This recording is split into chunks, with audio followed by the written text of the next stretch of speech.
Hi folks, it's January the 4th. It's 5 years since Derek Acorah sadly passed away. I'm not 100% sure, but I believe that he was actually the first celebrity to die of COVID. 17 years ago, me, my son Wills, my son Ed, Derek, Gwen, my wife Julia, went down to Somerset to do a pilot for a film called Battlefield Ghosts. We never actually brought it out. And when we started in a pub in a village called Western Zoyland, Derek and I sat for approximately 20 minutes just discussing our theories on ghosts. This is the film that I want to show you guys today, to show you an absolutely incredible, a slightly, I think, different side to Derek Acorah that a lot of people saw, certainly on certain TV programs. I also went on to do approximately 18 stage shows with Derek called Psychic and Science. We formed a company, and again I saw such a different side of Derek. Derek had his first 20 minutes of his usual mediumship, and I used to go out of the way just in case he got anything wrong or anything happened. But after 20 minutes we had to get a cattle prod to get him off the stage. I need to go to someone else, Rich. I've got to speak to this lady first. Now, anybody that's allegedly a fake, when you've done your 20 minutes, come on, get me off. No, Derek wanted to stay with his public, with his people. As regards Most Haunted and the criticism, you must remember that Most Haunted was an entertainment programme. It was branded as an entertainment programme. And you must remember, we got more viewers than The Simpsons. Did we entertain? I don't care whether you loved Derek, hated Derek, believed in Derek, or disbelieved Derek. Derek Acorah was the star of Most Haunted. Derek Acorah made Most Haunted, and Most Haunted made Derek Acorah. And regardless of, Derek Acorah was the most famous medium in the world.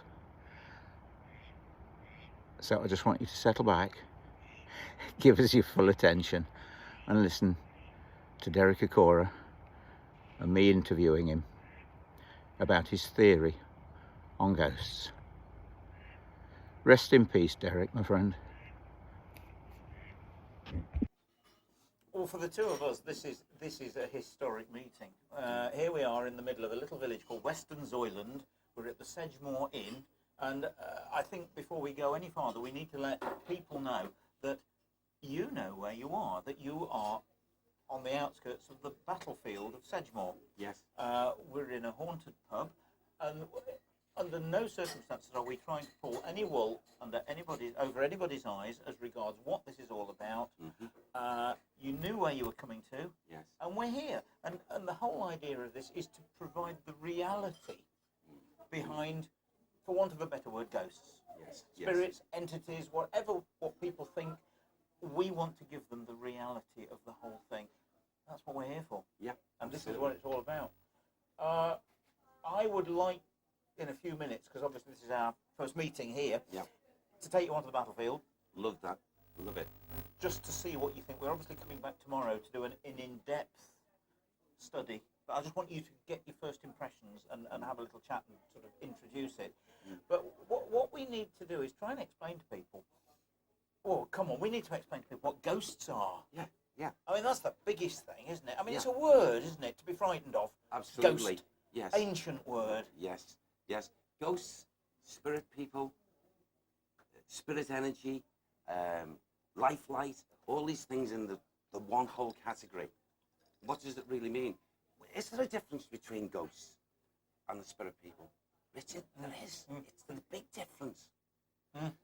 Firstly, ghosts are generally apparitions of an energy that has been left behind. It's categorized within what we call an energy or a residual energy. Yeah. And that's in the fabric. It's The fabric everywhere, isn't it? It's Yeah. everywhere. Because, you see, we are energy. We Yeah. are nothing. But That's right. Here's That's one right. for you. I don't really know this one. Do you know each one of us emits 2 kilowatts of electricity every day? Do we? I mean, where does that go, Derek? Well, that's what it's all about, isn't Yeah, it? well, they reckon electricity doesn't really subside or go anywhere. It stays within the ether. Yeah. Now, if that's the case, this building along where we're sitting now talking, where we're getting, I suppose, really excited about the idea of going and doing this, is that all of a sudden we may, who knows, we may see, one of us will spot something from the residual energy. We could see a ghostly apparition. It certainly won't mean that it's a spirit person. No, now that's the big difference. Because the residual energy is, for want of a better word, energy that's left behind. But it's not an intelligence, is it? No, it's not. It certainly isn't, Richard. Basically, it is an energy that replays It's a the recording. memory, a recording, yeah. It replays the memory of a person who's put energy in that particular area in a living life. Yes, yeah. But that's where it ceases being anything other than just a dormant energy. Yeah. So in other words, it is so much like pressing the replay button of your video player, Absolutely. and seeing the image over and over and over again. Yes, yeah. It's recorded, if you like, in the fabric. Yeah. But not all. I presume that there has to be a reason why that recording's made. In other words, we're not going to get the whole of everybody's life recorded in the fabric of this building. No. It's only at certain traumatic, energetic, happy... Something of an event that's happened to that individual. That event at that given time, whether it lasted for, I don't know, 10 seconds, or whether it lasted for half an hour, or it lasted for an hour. Generally not any longer than that. Yeah. But you see, an apparition will not recognize you or I. When you see an apparition, okay, and it's directly in front of you, you go, right, I can see you, but it doesn't recognize you. No. It doesn't see you. No. You're not there. It will go about what it wants to do, and then maybe just float away without actually witnessing you. It's a different thing when you encounter a spirit person. Now that's the big, because that's an entity, for want of a word, that's an intelligence. Yes. That's here for a reason. Yeah, absolutely. Then, of course, we go to another category, if you don't mind me saying, about anniversary ghostful experiences, or anniversary spirit return. Meaning, there could be many reasons why that individual spirit person is coming back into the atmosphere on a particular time, on a particular day. Something again that may have happened in their physical life that was traumatic. That caused the trauma. An energy flow, more energy. And so you've got that, and then of course you've got the grounded spirit energy, okay, that is intelligent, That's chosen. That's Or either doesn't want to move on. Yes. Because it likes it here, loves it here, Oh, or is frightened to move on. It's two things. Or it's got unfinished business. Well, yeah. I think if a spirit person, I think that's a great thing what you just said. If a spirit person lets you know that they've got unfinished business, generally that would take into account that the spirit person really wants to do something that's like not so much life-changing to people, but to try and prove a point. And generally when they try to do something like that, especially if it's a grounded spirit person, they can do some really, really negative things. Which is not really good for the likes of you or I. Not just to witness it, but to be part of it or experience it. Because then that spirit person has got to take energy from you or I To do it. Because in other words, if there's a spirit here in the middle of the room now, which we can't see, it needs energy to do something. So it'll come and zap you. It can take my energy, your energy, possibly the energy from the room when you get cold spots and that sort of stuff. But basically, it's doing things to you which is draining you of, Absolutely. and making you feel lethargic. Yes. And making you feel as if, whereas Negative. once negative, could leave you with the negative thoughts. And then, of course, like you said, feeling out of sorts. There are so many differences, aren't there? There's so much out there for people to know. Yeah. That to be honest with you, they haven't been told. No, And they haven't. This is our job. Yeah. To educate the nation or the world That's right. about the reality behind ghosts. And of course, let's not forget also, then we have the visiting non-negative spirit person who comes and goes into this atmosphere, wherever it is, maybe a place of memory or home, a place of, you know, relaxing and whatever, and they come in time and time again and go back out through a vortex, portal. They mean no harm to anyone. And, you know, I think that everyone should know, like I know you want everyone to know, is that to know the difference when you've got a visiting spirit person, that you can see them, they will see you, they will leave you alone, they may want to converse with you, they may not, it's up to them, free will. But generally when they come in, they're of no harm to anyone, and I always say, leave them be. You know, bless you for being here. You're most welcome to come in, and when you want to go back to your place where you come from. You know, so you've got that. So the big difference as I see it is that from a person who's a visiting spirit person, who's benign, as opposed to a grounded spirit person, who is the opposite, or as in this case, Sedgefield, where some, I can only imagine, the anxieties and the hate and the everything that went with the battle is all pushed together in the residual energy, and to maybe when we go and witness and experience and take on board those energies, how we're going to be feeling. It's something to really look forward to. Oh yeah, exactly. Now, something I want to ask you. I mean, when, as I keep saying, we're trying to give the reality behind the whole thing. There are lots of different forms of ghosts, apparitions, and entities. Do you sense things wherever you go, all the time? Can you switch on, switch off? Do you have to switch on and switch off? Well, firstly, you know, the best way for any medium, any instrument, to work is to conserve your general energies, meaning, you know, a discipline of switching on and closing down. Because in the spirit world, there's no time like here. No. It's man-made, isn't it? It's man-made this time, as you know. So, okay, they come into our atmosphere, say they're in visitation, they see, they're drawn to maybe mediumship light, if you call it, and they will come close all the time. So you've got to say, no, you know, I will allow you to draw close when I come into the area of the work that I'm going to do. In other words, I'm opening up now to your influence. Gotcha. And whilst with your, you know, I'm open like this, by all means, step forward, and I will try and convey, if you can converse, I'll try to convey what you want to say. If you can show yourself, or even as in the case of channeling, expressing the spirit's thoughts. And then there's the closing down. That is very important, because if a medium doesn't do that, I will guarantee you that drainage that we talked about a little earlier on will be with the medium 24 hours, 48 hours, and put you into ill health, really. So basically the closing and the opening is very important. So you wouldn't walk down the high street in Southport and be bumping into ghosts? I don't think so. I don't think I'd want to do that, Richard. No, that's something that, again, that I think people need to know. Absolutely. They're there when you want them to be. Well, yes, because you're saying, I'm open now. So by all means, step forward, come close. No, I wouldn't want to be going into a supermarket and suddenly I get a tap on my shoulder this side and I get one in front of me there. Exactly. And I say, look, you know, I'm out shopping and this is my little time off. Or, look, I've come on an errand for my wife and you're going to be stopping me. She'd be wondering where I am, you know. It'd be a little bit like some of the fans when you're in Tesco, wouldn't it?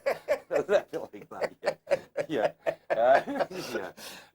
So I mean, for instance, walking in here now, you can walk into a pub like this. It may be haunted. It's very old, but you just walk in, have a pint, a meal, and walk out without being troubled, without seeing anything. Absolutely. Unless you choose to. Yeah. If I choose, okay, through my free will, to walk in here and say, okay, I'm going for a meal, but, you know, I'm going to take 15, 20 minutes, sit in the corner and say, right, I am opening myself up to you. And this, invariably, generally, if there is a spirit person in the vicinity, they will come over. But no, I don't purposely want to do that. No. So does a building hold more residual energy? Because here's the big one. Nobody, for some reason, has done what we're about to set out and do, Battlefield Ghosts. Yes, that's great. And yet, there must be more death, more tragedy, more anguish, more pain, more torture. On the area of a battlefield, more people die there than any other single spot. Absolutely, yeah. And yeah. yet nobody seems to think a lot about ghosts on battlefields. Is it because it's in the open air? I should imagine. I think it may be. That's maybe the thought. However, like you say, Richard, this is wonderful. This is like a pioneering thing. Yeah. For us, in the sense that all those people, all those men, the way they died, how long it took them to die. Yeah. What were the last thoughts? Yeah. How were they brave? Were some of them cowards? Would they be? What were they thinking about? Yeah. Were they thinking about the families? And all that should be out there. Emotion. Yes, that emotion energy. should be amazing. Of thousands of people dying in a small area. So the question now, of course, is how can it be contained in the atmosphere? I can understand it being contained in a building because of the properties that are in the building that can perhaps record in the same way as recording tape. Yes. Now, from what I understand, and it's only what I understand, is that, we haven't got, so to speak, a building, bricks and mortar or whatever, or a dwelling, whatever. Got soil, what we have got grass, is the ground. And water. Yeah, ground, grass and water is there. And that will, where in buildings like this, where the residual energy will go zap into the wall, zap into the ceiling, zap into the floor, all it's got out there in Mother Nature is the ground. Yes. Okay, the water, and as you say, the grass. Yeah. But it is contained there. Now, another thing that helps that residual energy from coming out is if, as in the case, I suppose, with all battlefields, I don't really know, but I should imagine if men have not only fought in battle, but have actually fallen, injured, killed, and their remains of the physical body is either under the ground, still there, still in a there, lot of the cases. that helps the residual energy fantastically. Really? We don't need the walls and the ceilings. Wow. As long as those remains Are still there. are still there. But so I could argue then, but so the same thing could apply to a cemetery, but no, because the body's been taken there after death, Yes. and there's no generally trauma, at peace. Yep. Whereas the trauma and the energies that must be used in, I would imagine, resisting death will be so immense that in other words, it's contained in there and with you being under the ground as well. Yes.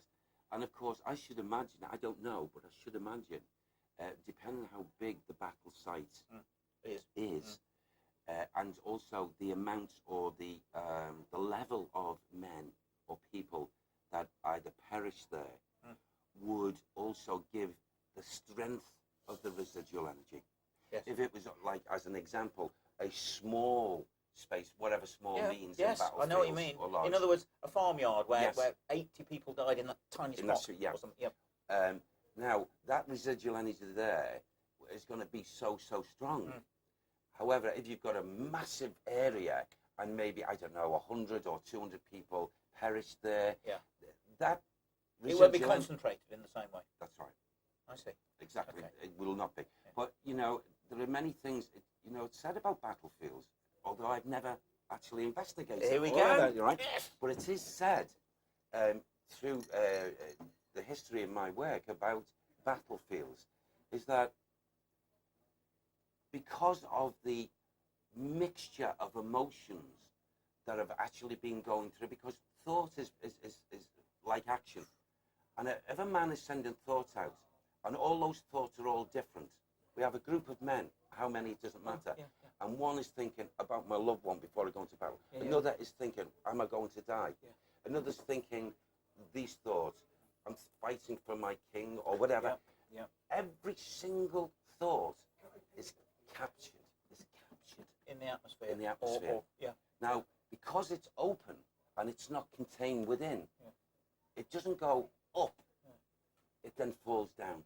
Right. And it's contained in the soil. Yeah. It The goes ground. down. Yeah.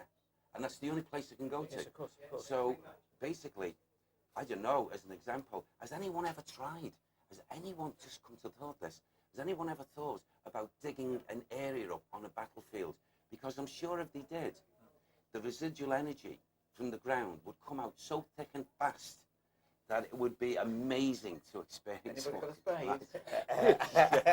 No, I mean it. Because No, the that's so, next yeah. thing I was going to say to you was, look, we know what it's like. You've done it so often. I've done it with you. We come into a building, and then you. But it's different outside. Yes. So Yes. you know, we need to look at ways of perhaps not raising the dead. That's the wrong thing to say. But I mean, raising the energy. The energies, yeah. I'm sure one of them it would be to ruffle the ground up. Well, a let's little try bit. it. If, That's something. I mean that'd it be good, because yeah. at the end of the day, we're looking for experiments, Yes, things that might work. Because at the end of the day, we are looking at virgin territory. Yeah. This Yeah. has not been done. Yeah. Certainly in this country. Yeah. Very little, I think, in America. Yeah. We're the pioneers, Derek. Oh, absolutely, and I'm really thrilled about this. So am Right. I. What I think we need to do now is do just a quick trip out there. Yeah. Go and meet the farmer. Yeah. Go and have a quick look on the battlefield now. Mhm. And then I've got coming to meet us as well is eldest son Ed, Okay. because he is going to be the voice of reason. Okay. He's as you know, he's been doing ghost walks around Derby for years. Yes. Yeah. He wants to be the person that speaks for Joe Public Yeah. in Okay. asking, because we both, of course you believe, I believe in ghosts. Mhm. Ed, I'm not saying he doesn't believe in ghosts, but he wants to learn more about it. Okay. Well, I think that's good. So I the invite voice that along. of That's good. reason. The voice of reason. Yeah. So The voice of the public out there. the voice of the public, who are sitting at the television screen saying, tell us more. Yeah. Well, what about this? And why Yeah. can't you do that? Yeah. So that's what we're all about. So I think, Look Drink forward up. to. So we're going. let's go and visit the battlefield. Okay.